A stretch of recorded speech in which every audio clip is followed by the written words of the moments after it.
So when did you first kind of become interested in leadership?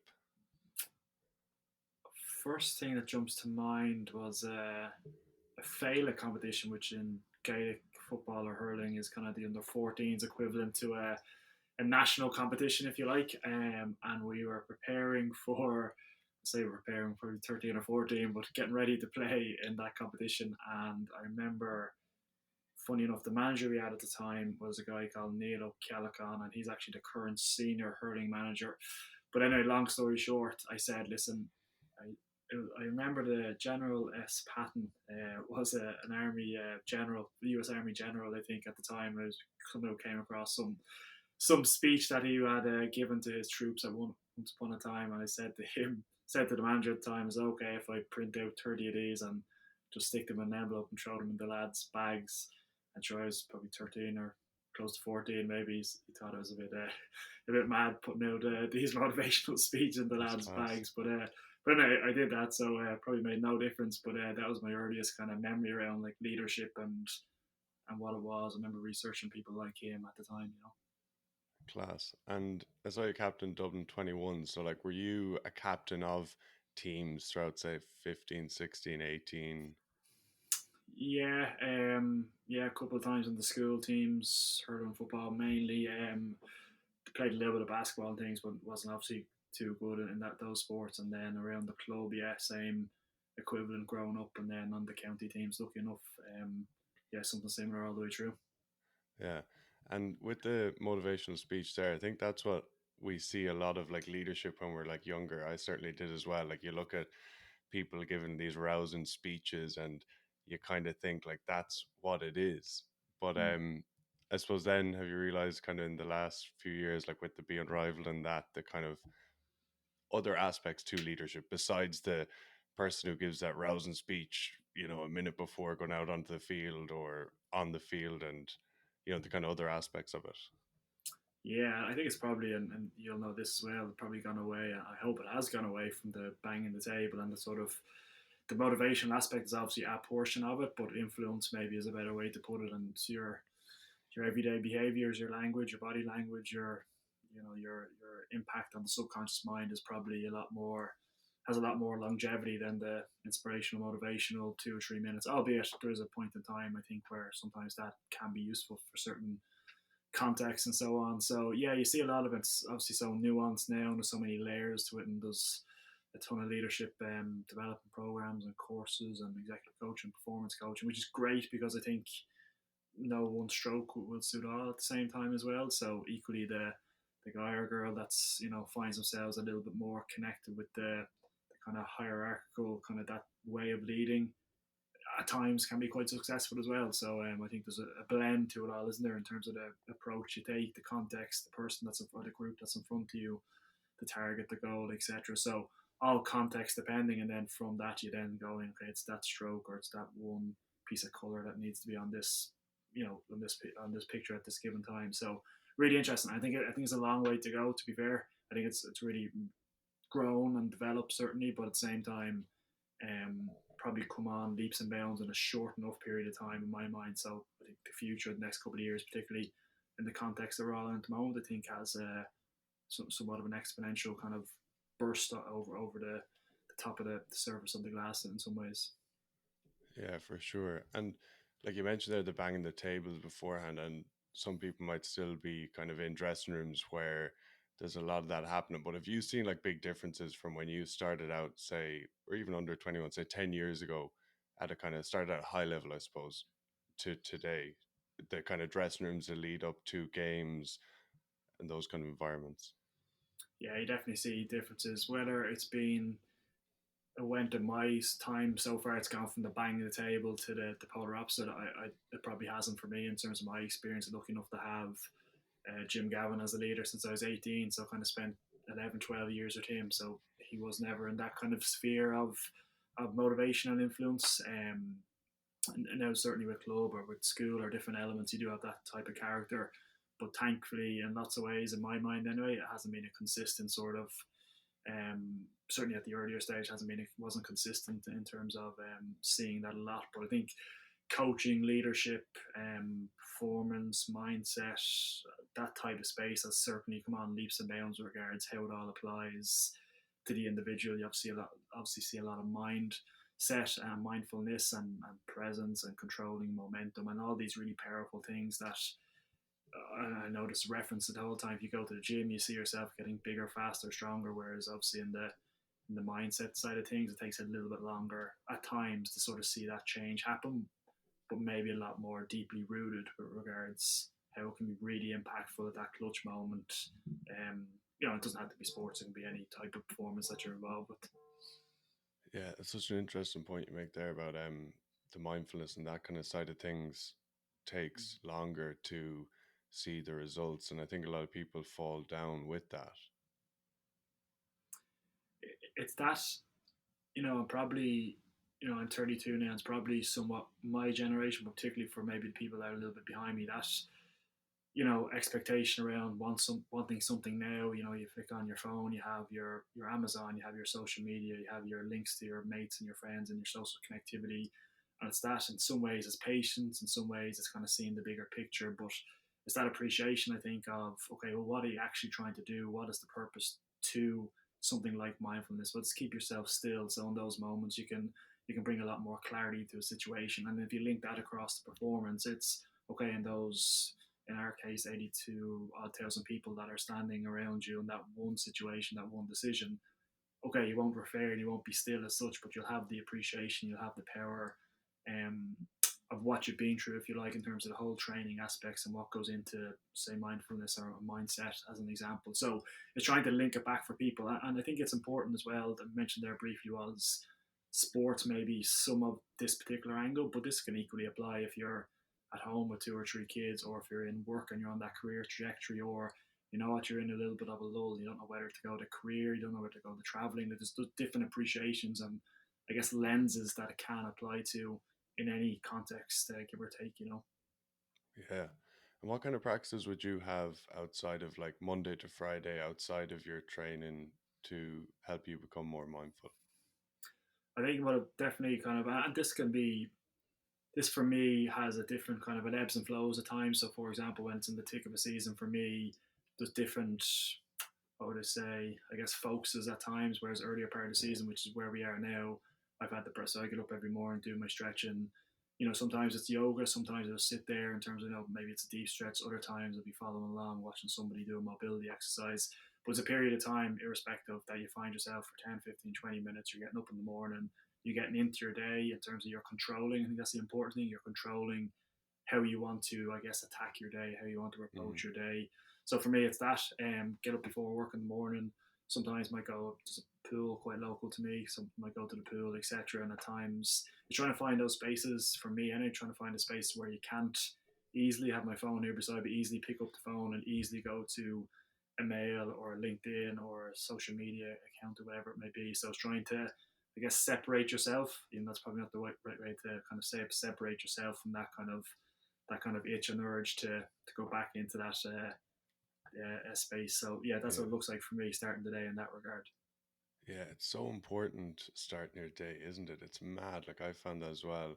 If you say, oh, I'm going to stretch today, but if you don't get it done like after work, things don't happen. Or later in the day, I just find they get away from you. Be it like, oh, I'll work out this afternoon after work, or I'll stretch, or I'll do this or that. But when you start off your morning, like you say, like the old cliche, win the morning, win the day, but it is huge.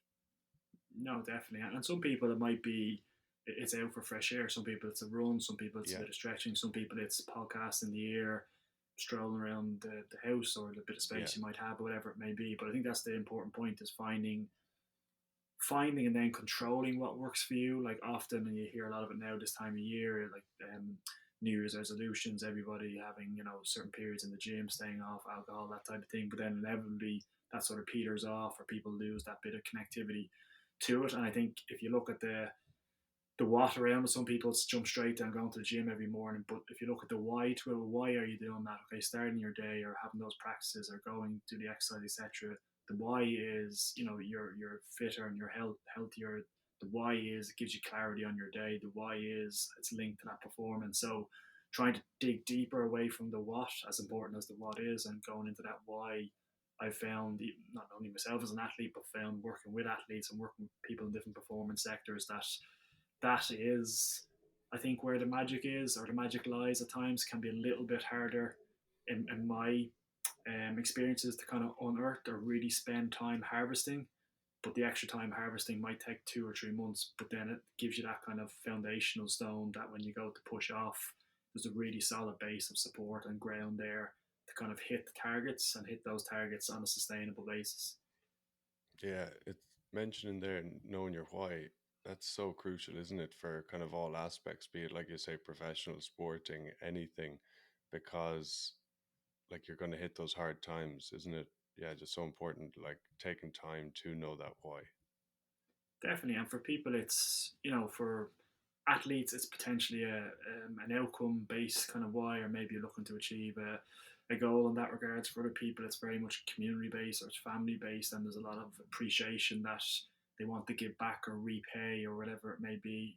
In other cases, the why is, I want to prove people wrong, or I want to Hmm. reach the highest possible level in my context. So, and some in some cases, it's a mix of all of the above, and the why or the purpose or the deeply rooted is that kind of anchor when you throw it off the middle of the ocean, you throw it down. It's the one that keeps you, when the storm comes or when the waves start to get a bit choppy, it keeps you roughly in the space that you need to be so you can operate and do what you need to do on the boat, if you like, and with the sails and the engine and the steering and that whole thing. Yeah. And you've had like just absolutely unprecedented success for like 7 All Irelands. And I'm sure when you were a young lad, you probably dreamt of winning one. But how do you, year on year, like change your why? Like, was your why at the start to win an All Ireland? It's a really good question. I think for me personally, it's changed each year. At the end of each year, you do kind of a deep dive or reflection of, well, you know what? I think what you articulated there was probably true enough. I want to kind of come out the other side with success. Whereas now it's the polar opposite. It's, for me, it's the impact and influence you can have on younger people and community, and that space, and there's a heavy appreciation in my particular, I guess, headspace at the moment. I guess there's not too many years left for me, so to try and leave that in really impactful way, as opposed to, albeit the success part, the outcome part is a nice. It's probably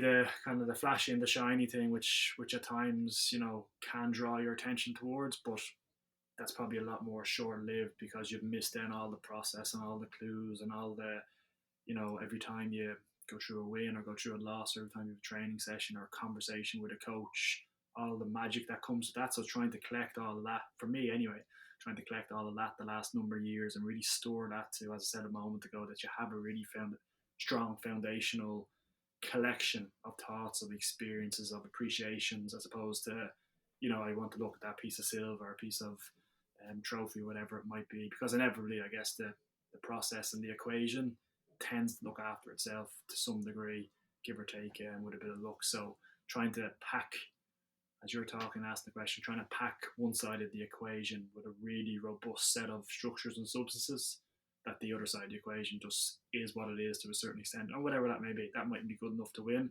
and so be it at the end of the day. Yeah, and it's something that I've only learned really in the last few years, and I think your team could have had a huge influence on it, but the not looking and focusing on the success, on the trophy at the end, more so that that's a kind of a byproduct of what you're doing every day, what you're doing every week, and along the whole way. Would that be fair? That I think so, and I think if you take the example you just mentioned, but take lots of other experiences I've had, work with um, teams and organizations and so on, and obviously there's a reference here to the bottom line or whatever it is in the context of the world or the arena that somebody or a team is operating in. But then if you step back from that and really zoom out of the situation where you're saying, okay, but you want to have a better quarter two than quarter one, what does that mean? Does that mean your conversations with your clients have to be a little bit more thoughtful, a little bit more um, open towards their goals, and providing solutions to their challenges, as opposed to seeing things through your eyes? And as you said, you mentioned that in the sporting context. Does that mean different things in different contexts, and in many ways it does, but in many ways it's still the same kind of stepping stones towards it. How are you carrying yourself? Are you appreciating and going to conversations armed with the right knowledge and data with regards what they feel, not just how you feel? And there's the whole, like, and people talk about 360 feedback if you're looking at it on one axis, and then if you look at it on the other axis, you're kind of at that 720 feedback. So there's a really and I feel that's probably where we're at in this whole situation. We're in that 360 axis, but we haven't probably fully accessed the other axis, if you like, in terms of, the other degrees of knowledge, the other degrees of insights, and that's really exciting. I think from a performance in any context, any arena point of view, be it as an individual, be it as a team, be it as an organization, and it's that whole journey now that I see. Certainly working with clients and so on at the moment. Yeah.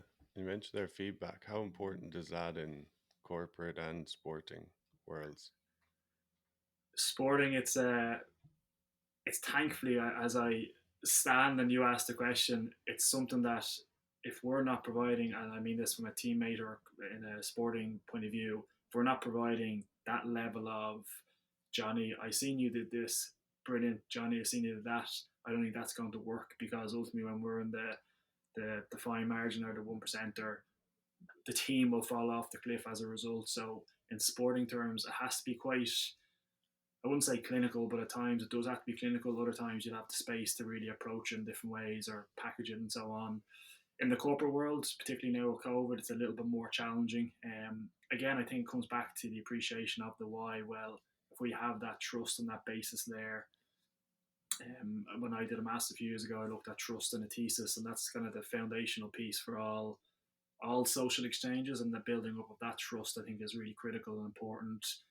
Do I trust you? Yes. Do you trust me? Yes. And that enables me then to be a little bit more open. And we see this now with psychological safety and being vulnerable and kind of connecting with the colleague or the team in that regard, and the spirit of, you know what, if I provide this piece of critical information, it's going to be received as it's been intended, which is to provide you with some development opportunity or development space to kind of look at, etc. So I think if you apply feedback, at times it's sugar. It's going to give me something, some sort of a challenge, some piece of negativity. Whereas if the frame of what the way in which you're doing it's in the spirit of, you know what, maybe he's right or maybe he's not right, but at least I'll take it on board or reflect, and possibly then I can move on. So I think in some ways, sports, to conclude, sports is kind of, I wouldn't say better, but a little bit more advanced with regards they have to give feedback to each other, whether it's packaged in the right way or not can be debated. Mm. Whereas in corporate worlds, I still think it's really good or not so good. I don't think at times, anyway, from what I've seen, is that kind of, yeah, it's probably none that middle ground. It's kind of one or the other. So again, I think there's a good bit of journey to go on that. Yeah, I'm just making loads of notes here while you're chatting. But I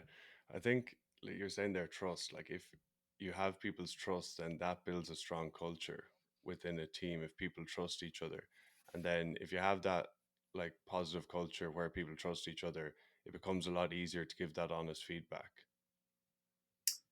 Absolutely, and again, I think it comes back to the spirit of the way in which it's intended. And you look at the wider, you look at all these. If we had a flip chart or a white piece of paper behind us, we look at the me versus the we. Or what's important in the me column is, okay, get myself right, get my performance, get my habits, etc. But then what's important in the we column is that you're actually giving up part of yourself almost, because now my color isn't the same as Brian's color. So you should be able to bring yourself, your creativity, your skills, your language. You might be good at analytical, I might be, etc. So trying to find that blend, and that's why you hear a lot about them in terms of the culture. And sometimes thrown out in, we'll do a course, or culture is going to solve everything. But culture it's very different in lots of spaces. Sometimes there's a challenge or a bottleneck at the leadership level. Other times there's a challenge at the behavior level, kind of, with people that are at the middle management level, or even below that again. So it's trying to really understand, well, what are we trying to achieve? What's the clarity on that? Do we have that vision? Then if you come back and then, well, what's the behaviors? What does that mean for us in terms of playing English language? That mean then I have to go to bed at 7 o'clock, at 10 o'clock every night to get my rest. But what does that mean again? Does that mean then I have to have my day sorted, have all my conversations, do my mindfulness, etc.? So I think there's no.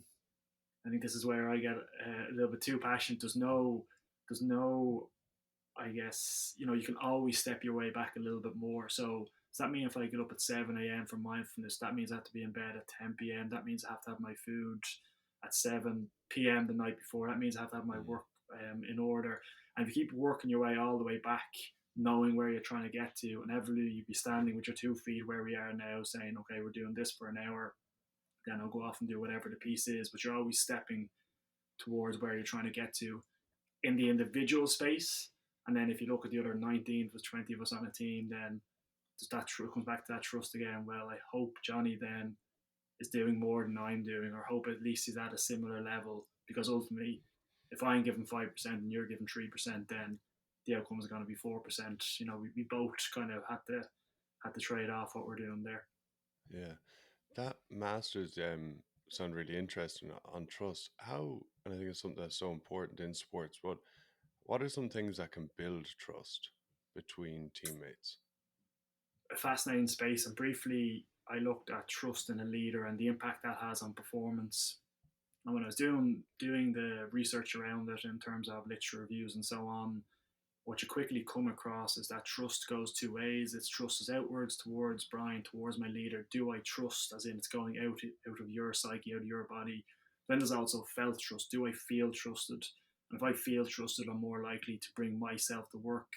I'm more likely to feel empowered to say maybe that one piece of information that I think actually will solve this challenge, etc. So if you think it in two guys, that means then when you're applying yourself to whatever the situation is, you're always trying to build up that trust from a credibility point of view, so others trust you, but also then from their point of view, they're trying to do the same. They're trying to display behavior. So it's an interesting way of looking at it. But to answer your question directly, shared experiences and Mm. more than likely outside of the formal, well, here's the business meeting or here's the 5 goals for the week, out of sync conversations or out of sync formalities. And obviously we can't do it so much now in the social world, etc., but there is other ways that we can do it. It's a little bit more impactful. So shared experiences and those out of sync connections conversations are two things actually that came out of the whole study, if you like, in terms of, well, if you tell me what this means in English, well, if you apply these two things or try to apply them in your world, that will actually build the trust, both felt trust and the outward trust, as I mentioned already. Yeah, the shared experience is so powerful, I think. And I remember a few years back, I was playing rugby with a club back home, and we went to the Curragh for a day, all of us, and do it like with an army sergeant doing like all these mad things, like carrying logs through water and just mad stuff. And I didn't really get it at the time, and it's only recently looking back, like we won the league that year, and it's only recently looking back like how powerful that was. And it's one day, but yeah, just all of us just buying in and going through that hardship. And like you say, it's away from the training field or whatever. But I suppose winning as well is a huge, like it would help your team, for instance, shared experience. Like you have so many of those days that are heightened where it comes out with the result that you want, and that is that helps build trust for the next year. But what I had that army one, but what would be some other things that teams could do, a local rugby team or whatever underage team could do to have a shared experience? I think, and if you, and particularly around the rugby space, actually, AFL and other sports, but look at the Southern Hemisphere, massive on connection at that deeper level. Mm, And that can come in a few different guises. You can get really into, if the team's at a mature state or at a state where you feel that appreciate, you can get really into, well, tell me a little bit about challenges you had. Tell me a little bit about, where you came from, your tribe, your dreams, your ambitions, and you can go really, and not that it's a bad thing in many ways, but the team has to be ready for it. So you can go into that space, or you can just go into the space of, what, Jonny, I know you play a lot of music. Any chance one point in time? So maybe trying to connect into not Jonny the player or Jonny the guy you see for 2 hours on a Tuesday night. I want to know a little bit more about. Tell me a little bit about working with organizations and clients in behavior and leadership space, and then equally the other guy or the other girl has an analytical mind and they're into AI and intelligence data or whatever the kind of yeah, examples that may be. And it's just shit. And you can be at that and nothing wrong with it. Be at that surface level of sharing those insights, or you can go a little bit deeper, of course, with a facilitator and so on a little bit deeper around, the space of, God, yeah, no, really understand. That resonates with me. Or, you know what, like playing for my own club, Nafina, or for Dublin, whatever it may be, so many backgrounds. Some people from a little bit harder times in terms of their childhood. Some people maybe not so hard times. Some people with, different types of colours. As I mentioned, some people with different types of interests. Some people that, for them, going training involves coming at 6 p.m. on a Tuesday, leaving at 9 p.m., and that's more or less them done. For others, it's half four, it's half five. So you're trying to see and trying to blend. I think the key point is that number one, you get to share others' insights and experience, but number two is you learn quite quickly that's no one way that this needs to be done. In actual fact, when you look at diversity of thought and cognitive diversity, it is all in that space. The more diversity, the more thoughts, the more perspectives, the more experiences, albeit in a controlled manner, the better the team is forward with regards to their appreciation, I think, of each other and their backgrounds and their drivers.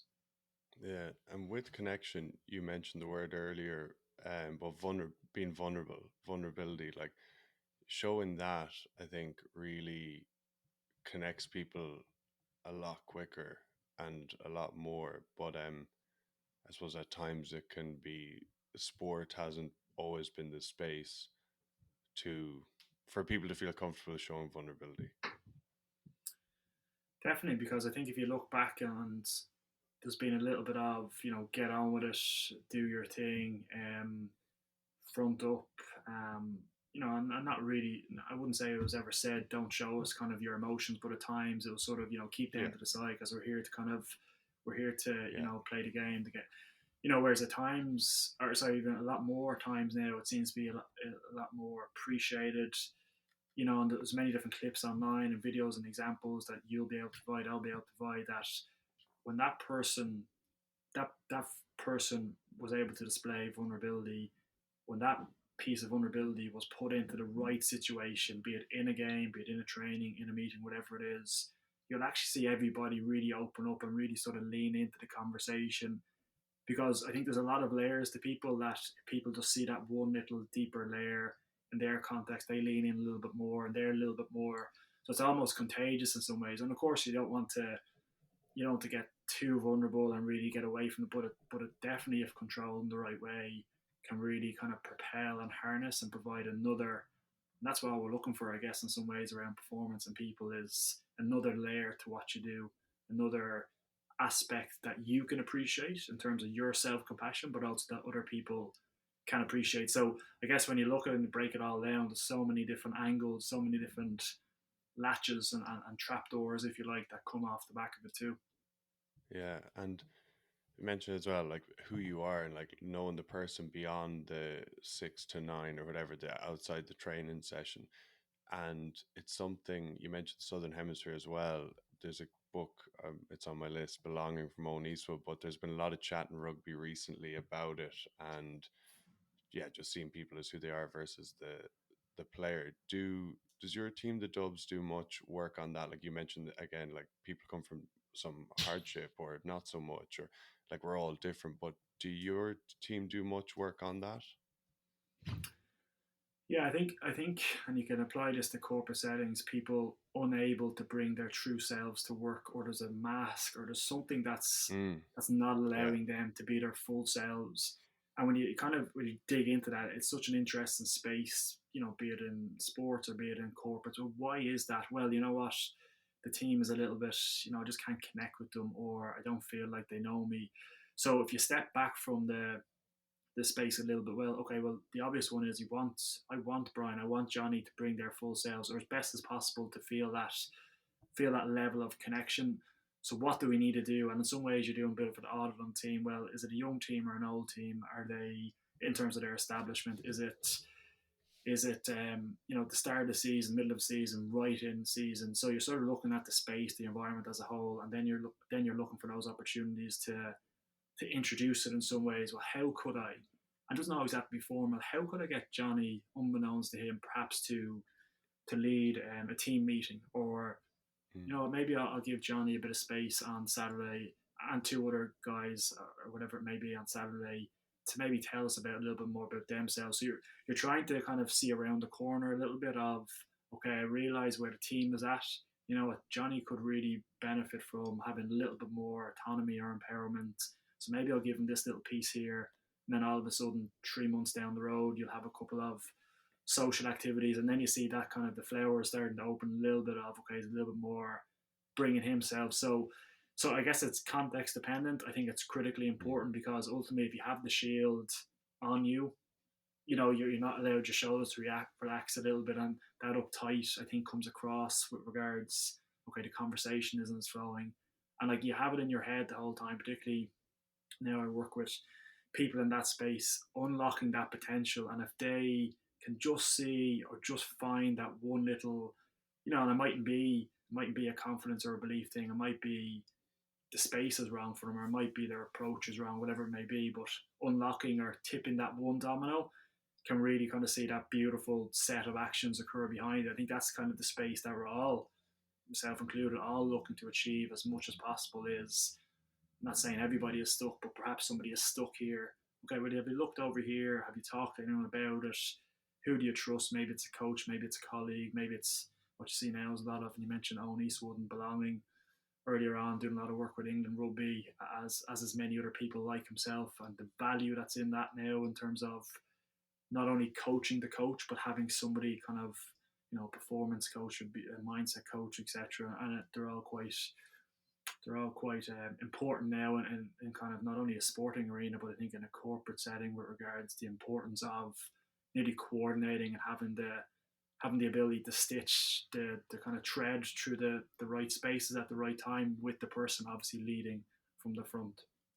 Yeah, and I think that's a skill of a good leader. Like you mentioned there, things throughout a season or at different points in time, versus I think a lot of people think of things like this as we'll do a meeting here and we'll try and do X, Y, Z, and we'll get Johnny to stand up for 5 minutes and present this, and then we'll get Tom to stand up and do this, and then this, and then this, and then we've ticked off every box, and then we're away with it for the year, and then we're all connected. They're leaders, blah blah blah. But it really, like you say, and I think that's, yeah, the skill of a good leader to be able to pick times throughout a season where they can help bring someone bring someone up or help them open up more. 100%. I think what jumps to mind for me there is elevation. How can you just elevate? It doesn't have to be elevate the whole system. Maybe it's just elevate one or two people over here, and then you're trying to almost arm them with the skills and the knowledge and the capacity to kind of self coach and self teach. Well, if I provide Jonny with some level of insight, some level of support, some level of coaching with regards to performance in the performance space, well, you know what? The biggest way in which this culture is going to be contagious is when Brian and Jonny are talking, that Jonny almost leads Brian to that value. And Mm, then Brian and Tom are talking, and Brian, Tom, and Jonny are talking. All of a sudden, then it starts to explode, and you see these bits of shoots. And then very yeah, quickly, if it's handled or if it's approached in the right way, the leader actually just falls to the back, and the leader, and this is probably the blue sky thinking, but the leader ends up chasing because there's so many spiral ideas and so many kind of cross pollination of, aspects and insights, etc. The leader's going, oh sure, I better have my game in order here because the lads are starting to, the ladies or whatever it may be, are starting to take off here.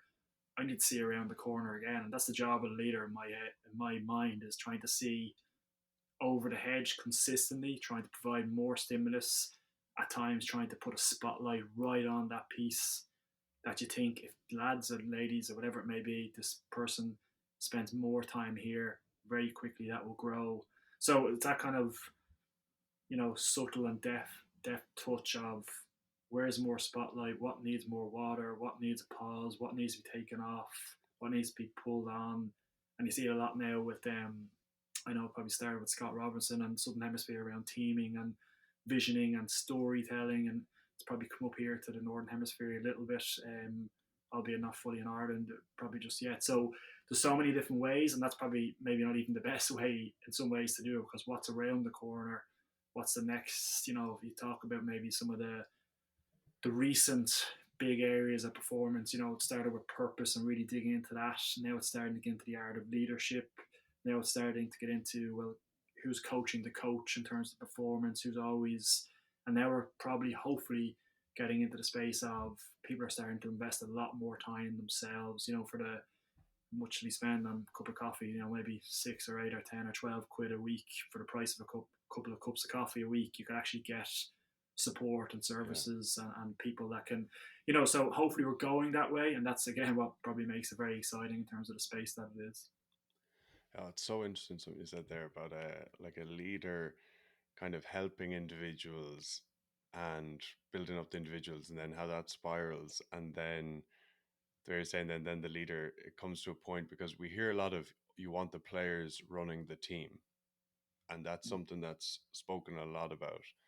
But how does that work? And then like what you just said there, it's those empowering and building up and helping the individuals, and then like you say, then all of a sudden you've the leader then needs to look at all these different 10, 15 different ideas, and then it's managing the group and kind of making sure that the group is going in the right direction towards the goal, versus the leader constantly having to be the one who's getting people motivated, who's driving the ship themselves. They're more of a kind of a let's get this all this energy going, just make sure it's all in the right direction. No, exactly. And I think when you say what you just said, I play that back in a yeah, there has to be a scaffold and has to be a framework and has to be that level of steering, if you like, Mm, unbeknownst to the group as often as possible. Because if you're at the top of the class the whole time, you're going, no, look over here, now look over there, now you know what, jump over there, and now cross that bridge over there. There has to be quite obviously that bit of vision, that direction, but doesn't have to be. And ideally, you do it from the back, or you do it that Jonny actually didn't even realize he was looking towards the direction that he wanted to look in, because there's something that just pulled him over there. If it's in a sporting example, whatever it may be, it's certain type of drill or station or whatever that he's going to gravitate towards, and all of a sudden then he's in the thick of it, and all of a sudden he has two or three lads around him, he's showing some different skill or some line break or whatever it may be in the context, or whatever it may be in the corporate world. So I think you're dead right. Is trying to provide that scaffold, but then within that, you can cross, you can go up, you can go down, you can come mm, back, you can have your say, etc. I think the important thing to conclude this point from my side is, yeah, you have the scaffold, but it's not rigid. I know when you think about building the world's highest towers or buildings, the steel is able to slide over and back and forth to a certain level of degrees, because they know in certain areas that have earthquakes and so on, they have to be able to withstand that level of kind of shaking, etc. And I think that's what something similar. You're trying to obviously apply steel to what you're doing, but not steel that's so rigid that there's only this way. You want to nearly say, this is the steel we have now, but feel free to spray paint it. Feel free to chip away at that and put in that bolt there and attach this, piece of rope. So, and that's the way I think of it a little bit. That when you mention what you just mentioned there, it's how can you continuously and consistently, because ultimately I think having success once or over a period of time in a short space is brilliant, but you want to do that back to back, and then back to back to back, and then back to back, and you want to try and sustain it, I guess. And that's the beauty of the whole space, is that what worked yesterday and last week and last year probably won't work next week, next month, and kind of next year. So you're always trying to chase and pull the good stuff with you, but at the same time realize and have an open mind in this and curiosity to know there's more, to know to connect with people like yourself, to know the conversations you have. Somebody has what you're looking for. You just have to go and find the conversation, and then, as you said, hopefully, two worlds colliding actually end up in the best world and something you never even thought of, realize, which is the beauty of it too. yeah, and it's a great point you made about the not being so rigid, and because players are people and like different characters, and you have to have that flexibility around, someone might just do something that's a little bit whatever, but just you have to have that, like you say, that flexibility. And one other thing you mentioned a bit earlier was about the kind of life stages of a team, or you mentioned like a mature team. um, it seemed, and all the best teams is they try not to, like say, an early stage mature, and they try not to go beyond that. And Ferguson was brilliant at it when players are getting a little bit old, constantly just bringing in new players, younger, younger, younger. And that's something else. Once again with the Dubs, like I remember when you won, or even just before you went in, say 2011, it was like this is the best team. But then all of a sudden it was like there's 5 or 7 new players, and then there's more new players and more young lads, and it's constantly just like churning out different players, and it doesn't get to that late stage where it's too old. You know, the team is too old. And how do you stay in that team throughout, or how is there anything that has helped you to stay in it? I think for me, it's probably just always trying to have that level of groundedness or humility to know that, and you hear about Johnny Sexton, sorry, Johnny Wilkinson, should I say, talking about once that final whistle went in the World Cup final, something he's been building towards when they bet Australia. Mm, That time, so many years ago, he said already the hill was on the decline yeah, towards, the next. And in some ways, a lot of people say, geez, certainly you'll enjoy it, certainly you get into that space. And in other ways, you're going, well, that's the nature of a competitive athlete in some ways that, okay, you don't want to be too cold and too clinical and move on straight away. You certainly want to appreciate it because those moments don't come around often. But at the same time, at a point in time, whatever that point is for you as an athlete, you literally know when you get back in the dressing room, you take the jersey off your back, you put it back into the black bag. And that's the mindset I always had, was irrespective of if you played a game in January or June or August or September, whatever it may be in our case, that always you had the mindset of once that thing comes off your back, you're back down to ground zero. How do you get back up that hill again? And not just get back up the hill or get to the top. How do you get there with something different in your toolbox, with a different mindset, with a different technique to climb, with a different way to appreciate? It's not just me trying to get up there. How do I pull somebody else? How do I elevate?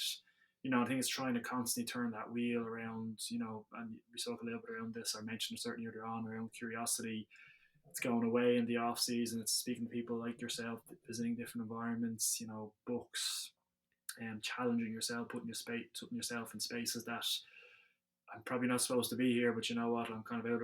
I'm treading water a little bit, but you know what? I'll be a better swimmer yeah, because of it. And look, again, I think these spaces, you need to give yourself space and disconnect from the whole thing. I think that's important as well in terms of having that appreciation.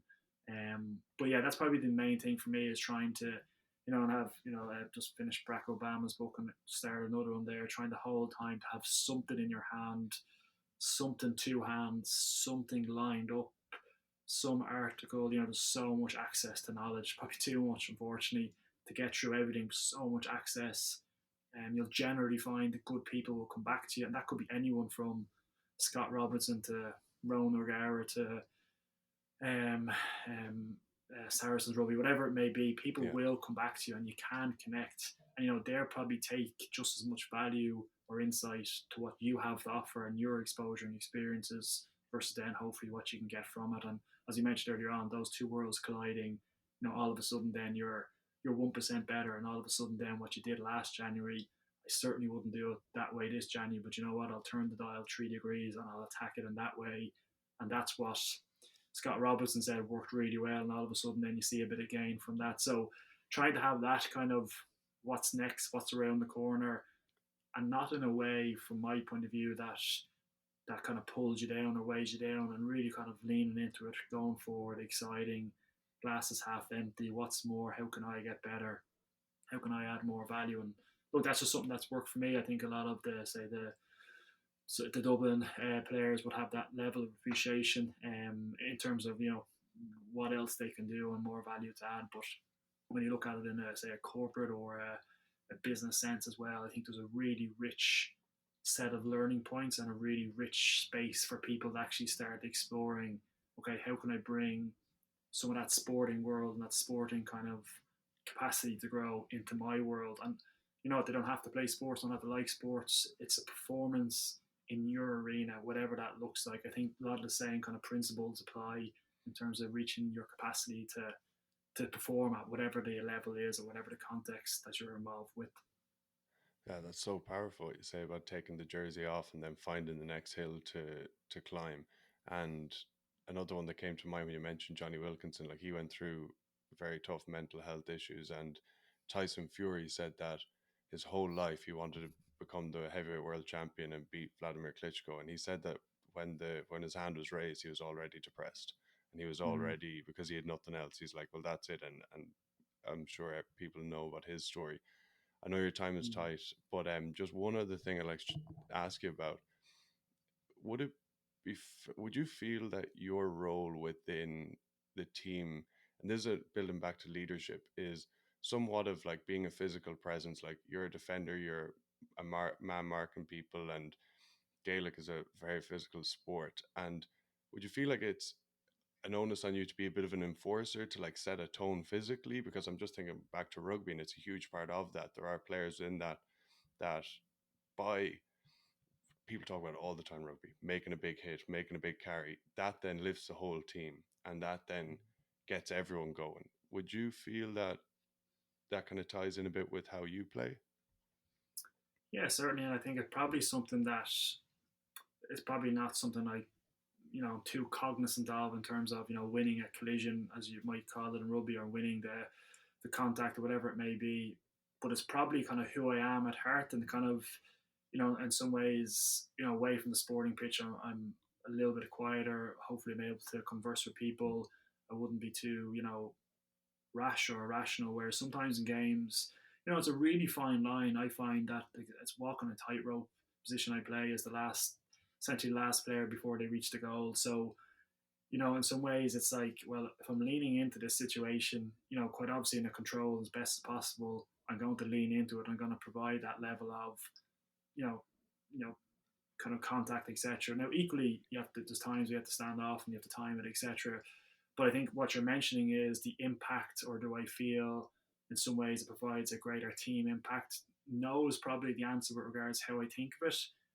In saying that, when you see other people do it on a sports pitch, or winning a big collision, or getting a big turnover, or getting over the ball in rugby and winning that, you kind of see the kind of whole energy of the Mm. team, people rushing towards that person in rugby, especially, and kind of the energy boost that it gives. So I think it's definitely at that deeper level, etc. There's definitely a lot of gains to it. And look, that's what it is, isn't it? I think you mentioned earlier on influence. What does influence look like? Well, you know what?